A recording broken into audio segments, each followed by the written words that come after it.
नमस्कार दोस्तों, स्वागत है आपका हमारे YouTube चैनल पर। अगर आप चैनल पर नए हैं तो प्लीज़ चैनल को सब्सक्राइब कर लीजिए, अपने दोस्तों को शेयर कर दीजिए।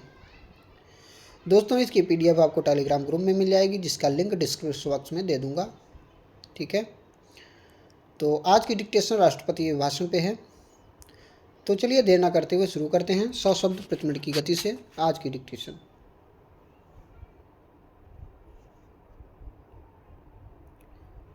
स्टार्ट। माननीय सदस्य, 21वीं सदी के तीसरे दशक के प्रारंभ में संसद के संयुक्त सत्र को संबोधित करते हुए मुझे प्रसन्नता हो रही है। मैं पुनः नए वर्ष की शुभकामनाओं के साथ सभी संसद सदस्यों को इस ऐतिहासिक अवसर का साक्षी होने के लिए बधाई देता हूँ। यह दशक भारत के लिए बहुत महत्वपूर्ण है। इस दशक में हमारी स्वतंत्रता के 75 वर्ष पूरे होंगे। इस दशक में हम सभी को मिलकर नई ऊर्जा के साथ नए भारत के निर्माण को गति देनी है। मेरी सरकार के प्रयासों से पिछले 5 वर्षों में इस दशक को भारत का दशक और इस सदी को भारत की सदी बनाने की मजबूत नींव रखी जा चुकी है। चाहे पूज्य बापू का ग्राम स्वराज का सपना हो, बाबा साहब अम्बेडकर की सामाजिक न्याय की नीति हो, नेहरू जी का आधुनिक भारत बनाने का स्वप्न हो, सरदार पटेल का एक भारत श्रेष्ठ भारत का संकल्प हो, हम भारत के लोग मिलकर इन सपनों को पूरा करेंगे। भारत का संविधान इन सपनों को पूरा करने में हम सभी का मार्गदर्शक है। कुछ सप्ताह पहले ही 26 नवंबर को संविधान के 70 वर्ष पूरे हुए हैं। उस दिन देश के 12 करोड़ नागरिकों ने सार्वजनिक रूप से संविधान की उद्देशिका को पढ़कर संविधान के प्रति अपनी प्रतिबद्धता का संकल्प लिया।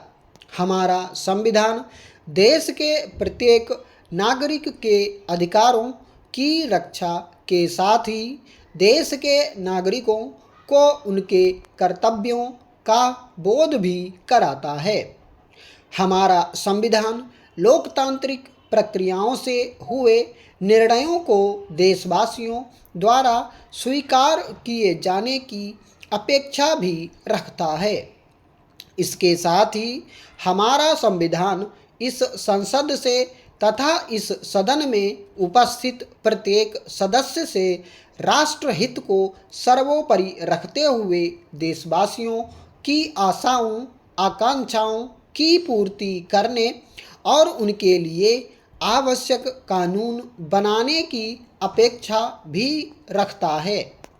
मुझे प्रसन्नता है कि पिछले 7 महीनों में संसद ने काम करने के नए कीर्तिमान स्थापित किए हैं। इस लोकसभा के पहले सत्र में सदन द्वारा कार्य निष्पादन पिछले 7 दशकों में एक नया रिकॉर्ड रहा है। हमारी लोकतांत्रिक व्यवस्थाओं पर देश की जनता द्वारा प्रकट किया जाने वाला विश्वास हमारे लोकतंत्र की नींव को मजबूत करता है। सुप्रीम कोर्ट द्वारा राम जन्मभूमि पर फैसले के बाद देशवासियों द्वारा जिस तरह परिपक्वता से व्यवहार किया गया वह भी प्रशंसनीय है। मेरी सरकार का स्पष्ट मत है कि पारस्परिक चर्चा परिचर्चा तथा वाद विवाद लोकतंत्र को और सशक्त बनाते हैं। वहीं विरोध के नाम पर किसी भी तरह की हिंसा समाज और देश को कमज़ोर करती है। लोकतंत्र में सबसे पवित्र होता है लोगों से मिला जनादेश।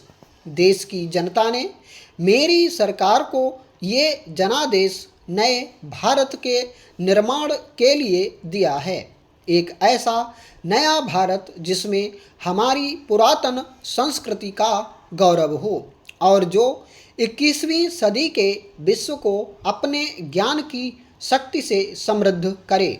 एक ऐसा नया भारत जिसमें पुरानी समस्याओं के समाधान के साथ ही विकास के नए अध्याय लिखे जाएं।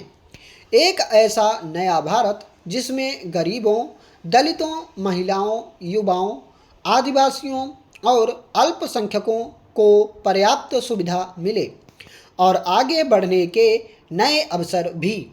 एक ऐसा नया भारत जिसका हर क्षेत्र विकास करे, कोई क्षेत्र पिछड़ा ना रह जाए, जहां आधुनिक टेक्नोलॉजी का लाभ समाज के आखिरी छोर तक पहुँचे, तथा एक ऐसा नया भारत जो चौथी औद्योगिक क्रांति में अग्रणी भूमिका निभाए और विश्व मंच में नई ऊंचाइयों पर पहुँचे। ऐसे नए भारत के लिए तथा लोगों की अपेक्षाओं की पूर्ति के लिए मेरी सरकार हर क्षेत्र में परिवर्तन लाने के लिए सराहनीय गति और निर्णय क्षमता दिखाते हुए काम कर रही है। सरकार द्वारा पिछले 5 वर्षों में जमीनी स्तर पर किए गए सुधारों का ही परिणाम है कि अनेक क्षेत्रों में भारत की अंतर्राष्ट्रीय रैंकिंग में अभूतपूर्व सुधार आया है। अलग अलग क्षेत्रों में ये सुधार अंतर्राष्ट्रीय जगत को भी एक आह्वान है कि भारत ने पिछले 5-6 वर्षों में किस तरह अपनी बुनियाद मजबूत की है और भारत के लोग कैसे नए भारत के निर्माण के लिए उत्साहित हैं। बंगाल की धरती के महान सपूत और जवाहरलाल नेहरू जी के नेतृत्व वाली सरकार में उद्योग मंत्री रहे डॉक्टर श्यामा प्रसाद मुखर्जी ने लोकसभा में कहा था कि एक लोकतांत्रिक संघीय राज्य में एक इकाई के नागरिकों के मौलिक अधिकार किसी अन्य इकाई के नागरिकों से अलग नहीं हो सकते। क्या जम्मू कश्मीर के लोग उन मूलभूत अधिकारों के हकदार नहीं हैं जो हमने शेष भारत के लोगों को दिए हैं?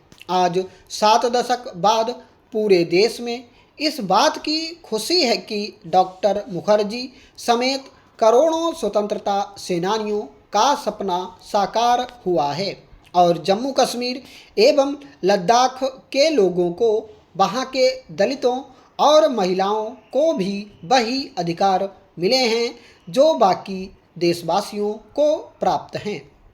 संसद के दोनों सदनों द्वारा 2/3 बहुमत से संविधान के अनुच्छेद 370 और अनुच्छेद 35A को हटाया जाना न सिर्फ ऐतिहासिक है बल्कि इससे जम्मू कश्मीर और लद्दाख के समान विकास का भी मार्ग प्रशस्त हुआ है। मैं इस सदन के माध्यम से जम्मू कश्मीर और लद्दाख के लोगों को विकास की मुख्य धारा से जोड़ने के लिए बहुत बहुत बधाई देता हूँ। माननीय सदस्यगण, जम्मू कश्मीर और लद्दाख का तेज विकास वहाँ की संस्कृति और परंपराओं की रक्षा, पारदर्शी व ईमानदार प्रशासन और लोकतंत्र का सशक्तिकरण मेरी सरकार की प्राथमिकताओं में है। राष्ट्रपति शासन के दौरान और केंद्र शासित प्रदेश बनने के बाद जम्मू कश्मीर और लद्दाख में विकास की सभी परियोजनाओं में तेजी आई है।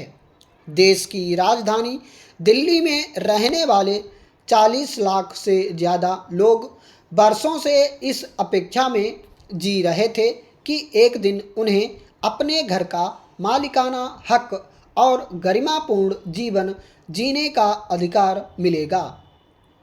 दिल्ली की 1700 से अधिक कॉलोनियों में रहने वाले लोगों कि इस अपेक्षा को भी सरकार ने पूरा किया है। देश के किसानों, खेतीहर मजदूरों, असंगठित क्षेत्र के मजदूरों तथा छोटे व्यापारियों को अपेक्षा थी कि वृद्धावस्था में उनकी सहायता के लिए पेंशन योजना शुरू हो। मेरी सरकार ने न सिर्फ उनकी इच्छा को पूरा किया, बल्कि अब तक इन पेंशन योजनाओं से करीब 60 लाख लाभार्थी जुड़ चुके हैं। स्टॉप।